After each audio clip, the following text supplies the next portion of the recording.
The last time you met someone new, your brain made up its mind about them in about a tenth of a second, long before they finished saying hello. And whatever it decided, it spent the rest of the conversation quietly trying to prove itself right. Here's the strange part. That snap judgment doesn't feel like a guess. It feels like insight, like you simply saw who they really are. Trustworthy, arrogant, warm, sketchy. You'd bet money on it, but it's built on almost nothing. A face, a posture, a single sentence. The weakest evidence there is for who a person really is. Your brain doesn't flag that. It just hands you a feeling and calls it a fact. And you've felt this. You've instantly disliked someone, and then, weeks later, they became one of your favorite people. You've trusted someone smooth and confident who turned out completely hollow. You've sized up a stranger by their shoes before they opened their mouth. These aren't lapses in your judgment. They are your judgment, working exactly as designed. And the most unsettling part, which we'll get to, is that a first impression doesn't just misread the stranger. It can reach across the table and quietly start to change them. Start with the speed because it's almost insulting. In 2006, Princeton psychologists Janine Willis and Alexander Todorov flashed photos of strangers' faces in front of people for just a tenth of a second.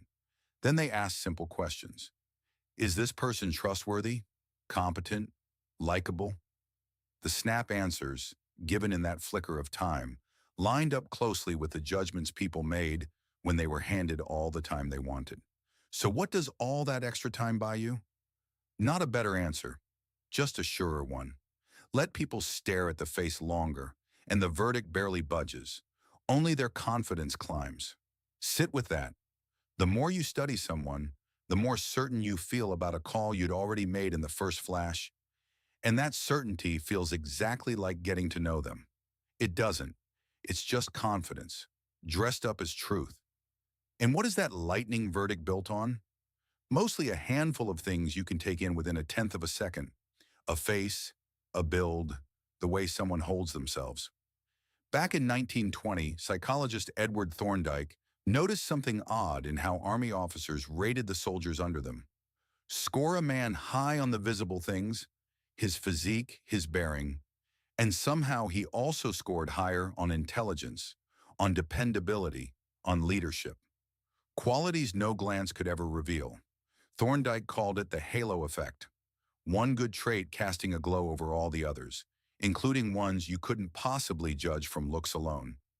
Decades later, researchers Dion, Ellen Berscheid, and Elaine Walster pinned down where that glow points hardest. What is beautiful is good. We quietly assume attractive people are kinder, warmer, smarter, and headed for happier lives. The looks are real. The rest is just a guess we hang on them.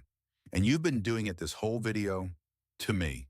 In the first few seconds, your gut already filed the voice narrating this as worth trusting. Or not. Long before I'd earned either. That's the reflex running live. But looks are only half of it. The other half is sneakier. It isn't just what you noticed about someone. It's that you noticed it first at all. In 1946, psychologist Solomon Asch read people a short list of traits describing a stranger. Intelligent, skillful, industrious, and then either warm or cold. One word's difference. The people who heard warm didn't just like the man more. They assumed he was also generous, happy, good-natured. Swap in the single word cold, and that very same person became calculating and hard. One small trait had quietly rewritten all the others. Then Asch did something even sneakier. He described two people using the exact same 6 words: intelligent, industrious, impulsive, critical, stubborn, envious, but flipped the order. Lead with intelligent, and people forgave the flaws as the quirks of a strong mind. Lead with envious, and that same intelligence suddenly read as cold and dangerous. Same person. Same words. Whichever trait landed first set the entire story. And once that story is set, you stop gathering evidence and start gathering proof. Every little thing they do becomes another vote for the verdict you reached. They glance at their phone. See, rude. You skip right past the obvious. Maybe they're nervous or exhausted or just got bad news. Psychologists call that the fundamental attribution error. We read behavior as character and edit the situation out completely. You might be thinking, fine, but these are tiny private misjudgments. Who do they really hurt? Here's where it stops being private. That same face judgment that takes a tenth of a second has been caught steering decisions that shape entire lives, including, it turns out, who ends up running a country. In 2005, Todorov and his colleagues showed people pairs of real political candidates' faces for a single second each and asked only one thing: which one looks more competent? These were people who knew nothing, not the names, not the parties, not a single policy.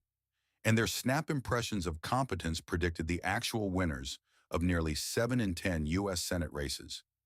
Not the debates, a face and a second. Now that doesn't mean looks alone decide elections. 100 things move a vote, but it means a split-second read of a face is sitting in the room when we choose, nudging the scale while we're completely certain we're being rational. And that same quiet nudge shows up in job interviews, in courtrooms, on first dates.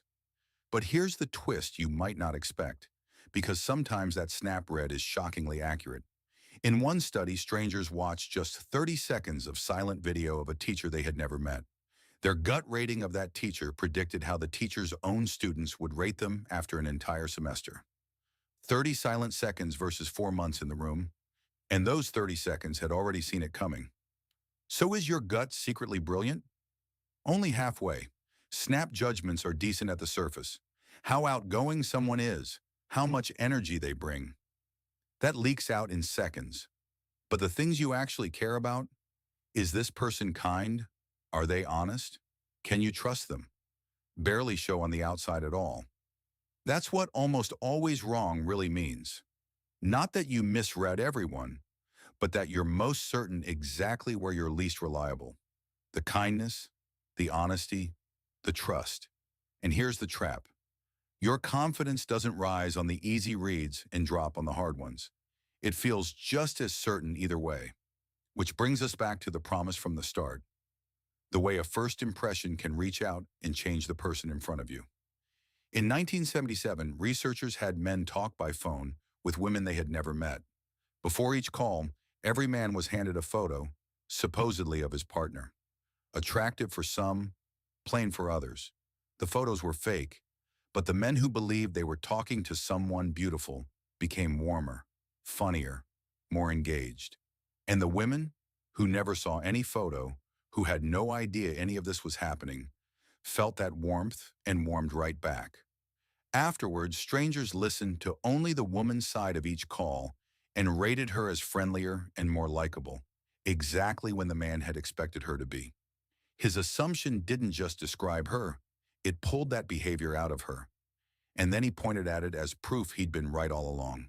That's the engine hiding underneath every first impression. Decide someone's cold and you go guarded. Short answers, no warmth. So they go guarded right back and you walk away thinking, knew it. You never once met the open version of that person. Your verdict quietly closed the door and then took the credit for the locked room. So what do you actually do with this? You can't switch the snap judgment off. It fires before you're even aware. But you can demote it. Treat that first read as a hypothesis, not a verdict. A guess that's waiting for data, not a fact you've already filed away. Then go looking for the second data point, especially the one that argues with your first. If your gut says arrogant, hunt for the moment they're kind. If it says boring, find the subject that lights them up. You're not forcing yourself to like everyone. You're just refusing to let a tenth of a second write someone's entire story, because that's the real cost of a snap judgment. It isn't only that it's often wrong, it's that it feels so right you stop checking. And the most interesting people are usually the ones who don't announce themselves in the first second. The confident stranger isn't always the capable one. The quiet person in the corner isn't empty. And the one you wrote off at hello might have been the one most worth knowing. If this changes how you walk into your next introduction, subscribe. Because next time, how just a few nights of bad sleep can quietly reshape your personality, pulling out a version of you that even you don't recognize.